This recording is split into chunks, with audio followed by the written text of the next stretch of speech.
Naji al-Ali is a Palestinian cartoonist and artist who is known for his political acuity and unmatched creativity. His work from the 1960s to the 1980s depicted the struggle of the Palestinian people and critiqued the actions of Israel and the United States.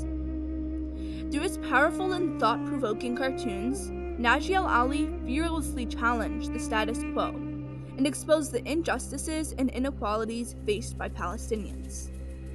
He quickly became a symbol of resistance and hope for his community and beyond. Al-Ali was a pioneer in the field of political cartooning, using his art to speak truth to power and courageously defend the rights of the Palestinian people. Despite facing numerous threats, he crossed frontiers in the world of political activism, journalism, and cartooning by remaining steadfast in his commitment to use art as a means of resistance and a tool for social change. The images that Al-Ali created were so powerful that some have even become iconic and are still used today. Born in the late 1930s in the village of EL-HAJJAR in Palestine, Al-Ali grew up during a time of great political upheaval. As a 10-year-old boy, he witnessed the 1948 catastrophe, or Al-Nakba, which was the destruction of Palestinian villages and the displacement of Palestinians. During this time, nearly 1 million Palestinians were forcibly expelled from their villages. 1948 was also the year that the State of Israel was established, and these events would forever shape Naji al-Ali's life and art. The history of the Palestine-Israeli conflict is a long and complex one, but it has its roots in the late 19th and early 20th centuries. Palestine was a part of the Ottoman Empire. After the Ottoman Empire collapsed, following World War I, the League of Nations granted Britain colonial rule of Palestine. In 1947, the United Nations voted to partition Palestine into 2 states, one for Jewish citizens and another for Muslim and Christian citizens. This decision was made due to the aftermath of the Holocaust and number of Jewish refugees in need of a home. However, the partition led to violent conflict, and in 1948, Israel declared its independence. The Arab states rejected the partition, which launched a war between Israel and Palestine. The war lasted for over a year and resulted in a victory for Israel. The 1948 war also resulted in the displacement of nearly 1 million Palestinian Arabs. Many of these refugees fled to neighboring Arab countries, where they and their descendants have lived in refugee camps for decades, hoping for the right to return to their ancestral homeland. Palestinians argue that the European Holocaust does not justify land theft in Palestine and the persecution and discrimination they now face. It is in this Palestinian diaspora that Naji al-Ali grew up. As a 10-year-old in 1948, al-Ali and his family were forcibly displaced from their village of EL-HAJJAR in northern Palestine. They fled to Ain al-Halwa, a refugee camp in southern Lebanon. His experience as a refugee forever shaped his art and impacted how he viewed Arab and Western politics. In the 1960s, as a young man, al-Ali worked for various Arab newspapers and magazines. His cartoons were known for their sharp wit and political commentary, and they quickly gained a large following among Arab readers. In many of his works, he illustrated the struggles of Palestinians living under Israeli occupation, highlighting the violence and discrimination they faced. Naji al-Ali uncovered what he believed was a blanket of lies that engulf our world. This revolutionized how people viewed the Palestinian struggle.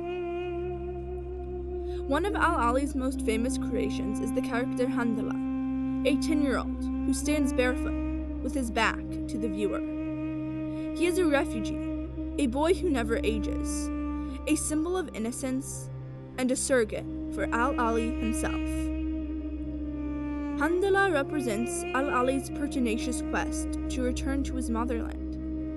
In an interview with novelist Radwa Ashwar in 1985, Naji al-Ali said, "The young barefoot Handala was a symbol of my childhood. He was the age I was when I had left Palestine, and in a sense, I am still that age today. He was the arrow of the compass, pointing steadily towards Palestine. Another symbol that appears frequently in Al-Ali's cartoons is a key, which represents the right of Palestinians to return to their homeland. The key is often depicted in the hands of Fatima, a character who symbolizes the Palestinian motherland. On the other hand, the character in Al-Ali's cartoons, the oppressor, is often depicted as a wealthy, powerful figure, representing the forces that seek to control and exploit marginalized and oppressed people. This character is often depicted as being controlled by Western powers. Other symbols that appear in Al-Ali's cartoons include the Palestinian flag, a symbol of independence, flowers, a symbol of resilience, and an olive tree, which is a symbol of Palestinians' deep roots to their ancestral land. Al-Ali's cartoons were meant for ordinary people. Everyone can understand them.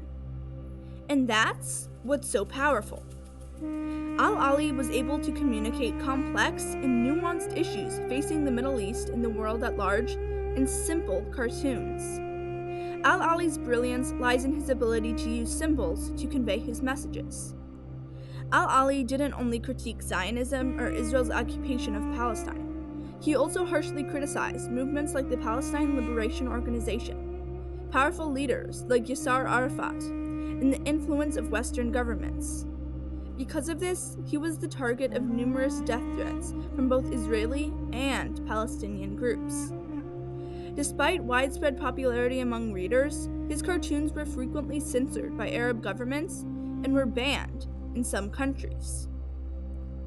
Despite these attempts to silence his work, Al-Ali continued to speak out and use his art as a form of resistance and political commentary. Throughout his life, Al-Ali continued to try and expose hypocrisy and challenge the status quo. He changed the way the world saw cartooning, Palestine, and the role art can play in our society. Victor Navasky stated in his book, The Art of Controversy, "No subject has been written about with more passion, bitterness, and bias than the Palestinians and Israelis and Arabs and Jews. Yet it's hard to think of another print journalist who covered that topic that has been assassinated or assaulted for his prose." End quote. Al-Ali's life was cut short when he was assassinated in 1987.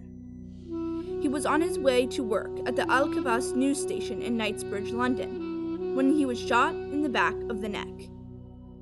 He was only 52 years old. Al-Ali dug deeper into what the world didn't want exposed. More than that, he was able to communicate his messages to everyone, not just the elite or few. In an interview with Khalid Al-Ali, Naji Al-Ali's son, he said, "Naji paid the price for being honest with his readers." End quote. Al-Ali held his power through his pen and broke frontiers in political cartooning and social activism. In 2017, the London police reopened the murder case, but no progress to Al-Ali's true killer has been found. However, Al-Ali's legacy as a revered figure for social justice and human rights lives on through his art. Many people view him as a martyr because he was able to give voice to the voiceless and power to the powerless. Today, Al-Ali's cartoons have been indelibly emblazoned on murals worldwide. You don't have to look far to see the image of Hamdallah, who is now viewed as a ubiquitous symbol for the Palestinian people in their struggle for freedom, justice, and equality. In fact, other social movements use the symbol of Hamdallah as well.